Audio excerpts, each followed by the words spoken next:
Okay, this is Mr. Scott, and this is day one, Intro to Matter. And in this particular introduction, we are going to talk about the periodic table briefly. We're going to talk about atoms. We're going to talk about the states of matter. And we're going to talk about how atoms interact with each other to create chemical reactions. Our learning targets are to review states of matter, identify parts of an atom, and learn about a little bit about the periodic table and how atoms affect that, and how the periodic table is just a reflection of atomic structure. First of all, the Earth and everything in the universe and every other universe is created with these small, tiny little things called atoms. Whether you're talking about a gas, a liquid, or a solid. There are three states of matter, and what affects these states is the energy level that they have and the speed at which they are moving. At a solid, the atoms in the molecules are very tightly compacted, and they have a little bit lower energy, and they are moving less.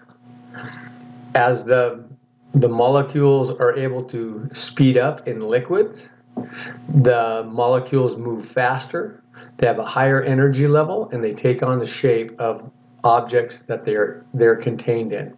When we get to the gases, molecules are spread apart. They have high energy, so they move a lot, and they're very, very flexible. They fill spaces, all three dimensions. Here's a breakdown of three states of matter. First of all, we have matter has mass and volume, and then the state of that matter determines the shape and the volume of the matter. No piece of matter can occupy the same space as another piece of matter, and atoms move differently in each state. So let's take, for example, a solid. We talk about water.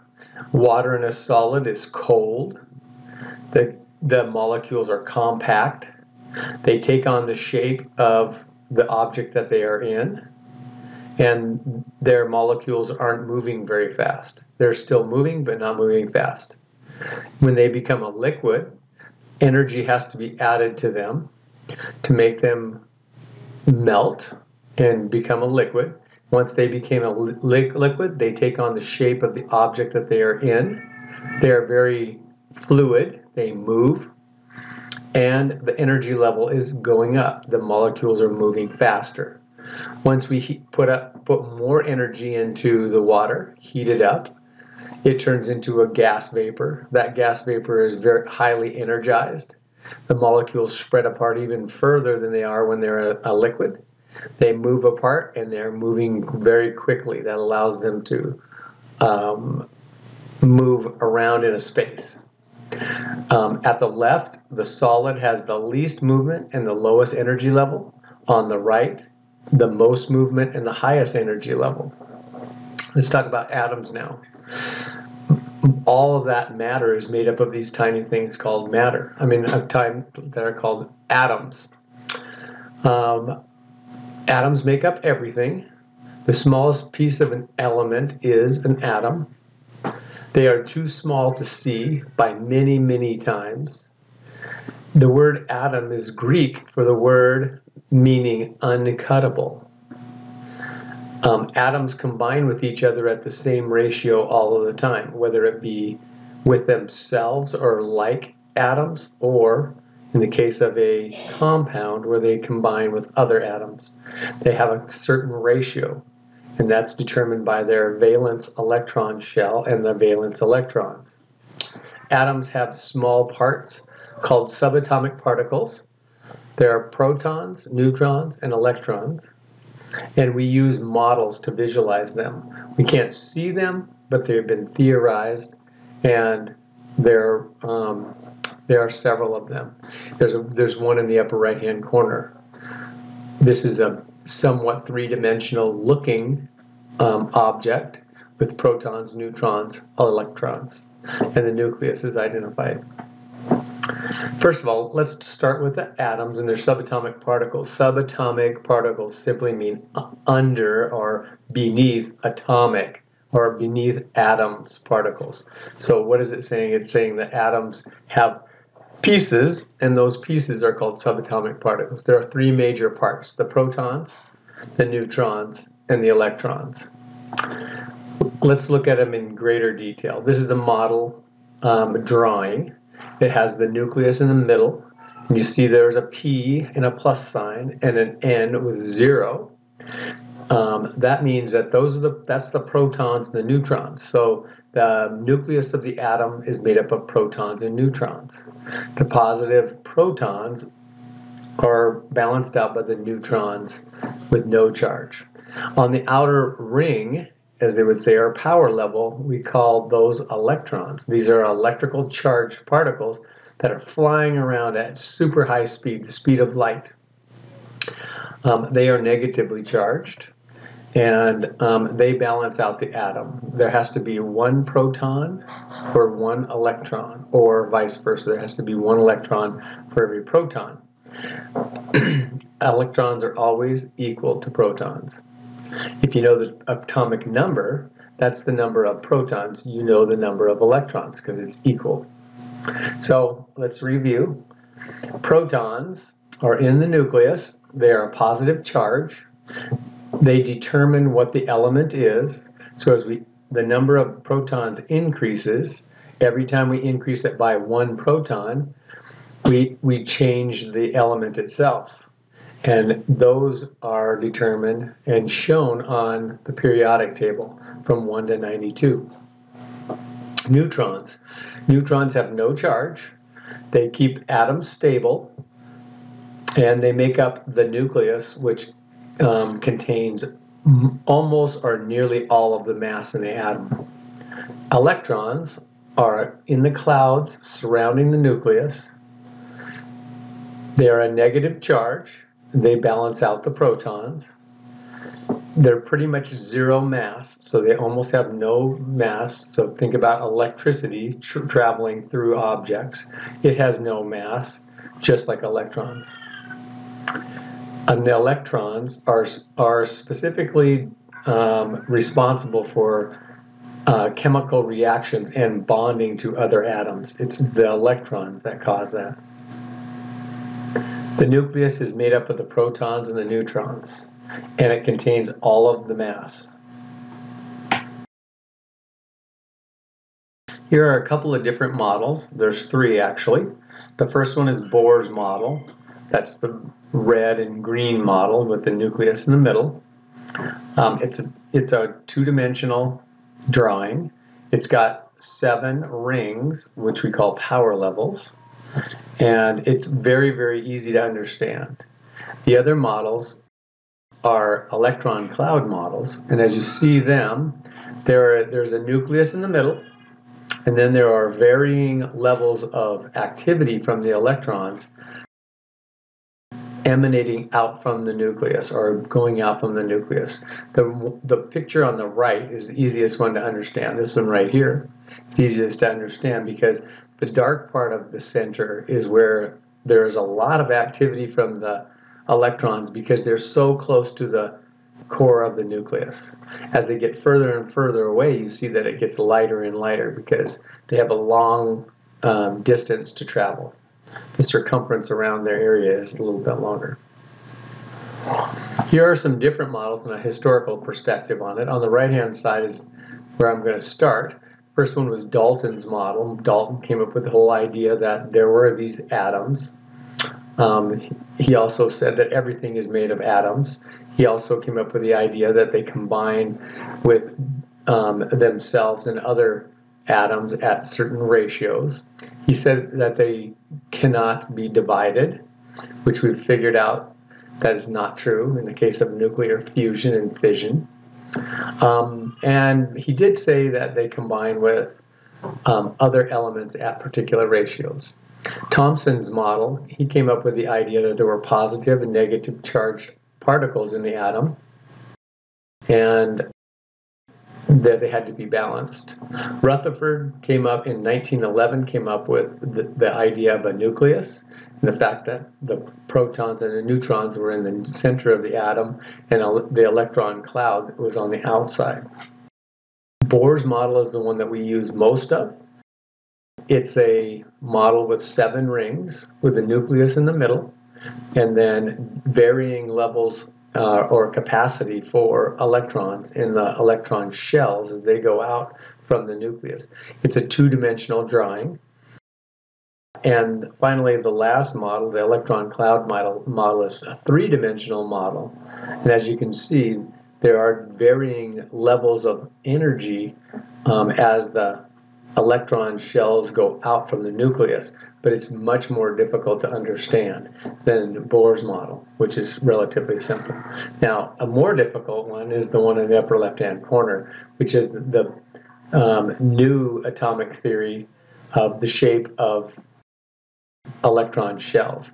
And you can see just by the picture how difficult it would be for me to explain this to you rather than just Bohr's model. So we use Bohr's model. Okay, so electrons are found in different levels called clouds, orbitals, or shells. Each shell can hold a different number of electrons. You can see the first 4 levels are here. There's the nucleus, the green spot. Then there are 2 electrons in the first shell, 8 in the second and third shell, and then 18 in the fourth shell. But the electrons can be found in any part of that particular shell, and it's 3-dimensional. And atoms like to have their outer shells full of electrons. Once they are full at a particular power level, they become more stable and don't want to react with other atoms.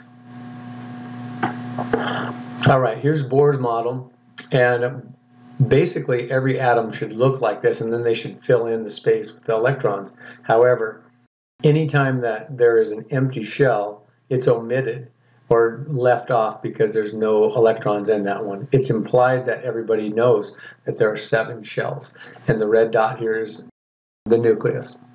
But all atoms have 7 electron shells or power levels, even if they don't have electrons in those shells. The valence shell, or the valence electrons, are the shells and electrons in the outermost region of the atom. So on these shells over here, we start from the middle, and there are 2 electrons on the first level because it's a small level. It only has a capacity for 2. The next one has the capacity for 8. The following one has 8, and then 18 as they get bigger. And then it's 18, 32, 32. But as the shells go out, the valence electron shell, the one that has the last shell that has electrons in it, that is the one that is most reactive, or it causes the most reaction.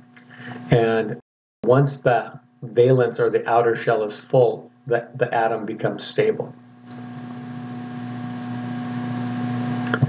Here's Bohr's model in its kind of simplest form. As you can see over here, it's got 7 levels, with the nucleus is the dark spot, and then you'll notice that the rings are darker and darker as you go towards the center. They're less dark as you go to the outside. Now that's similar to the cloud model, where as the rings get larger, there's more space for the electrons to fly, so there's less activity. So as we move away from the nucleus, the atom's magnetic pull is less and less. It gets decreased as it goes out, simply because of the same reason why a magnet is more powerful when it's close to each other than when it's been pulled apart. On the right-hand side, you can see Bohr's model of an atom. In the outer ring of the atom, there's one valence electron right here, and it's all by itself in that outer shell. This would be an atom that's on the first row, the first column of the periodic table, and it would be very volatile. It's a very volatile, explosive metal. The nucleus, again, is made up of protons and neutrons, makes up all of the mass. and is balanced by the electrons in the outside shell. Again, here's the model. On this picture, it shows the nucleus. And the nucleus, there are two parts of the nucleus, the protons and the neutrons. The protons are depicted by blue. The red are neutrons. The protons begin with P, that's a positively charged. Neutrons sounds like neutral, and it is. They're neutrally charged or no charge. And then electrons are the other one. That's the one that has electricity in it. They're negatively charged. Okay, so the nucleus is made up of protons and neutrons. Almost all of the atom's mass is there. Protons are positive. Neutrons are negative, neutrons are neutral, pardon me, and have no charge. And electrons carry the negative charge, and they're responsible for electrical and chemical reactions. So this is a model, the CenturyLink model, we'll just call it that, just to give you an idea of how a structure of an atom is. If we put a marble at the center or the 50-yard line of CenturyLink Stadium, a simple marble, we've seen them in class, and we've considered all of the seats that surround the stadium, including the three-dimensional roof and the space above it, we could say that a marble would be the nucleus of the atom, and electrons would be a speck of dust in the seats around the stadium. So electrons are super tiny, and as you can see, that would make the majority of the space in an atom empty space. Okay, so this would be time that you could pair and share, but we're just going to have you think about it. It says, the first question is, what are the three parts of an atom? Where is each part found? And what is the charge? You can pause this and answer those questions. Here we go with the explanation of the electrical charge. First of all, the protons are positive. They're found in the nucleus. The neutrons are neutral. They are also in the nucleus. So the protons and the neutrons make up the nucleus, which is most of the mass. That's at the core of the atom. That's the red and blue objects. The blue ones are marked with a positive sign. The reds have no sign. And then finally, the electrons are negatively charged in the outer shell. In this particular atom, it's got 2 protons, 2 neutrons, and 2 electrons. So that would be number 2 on our periodic table, and I think that's helium.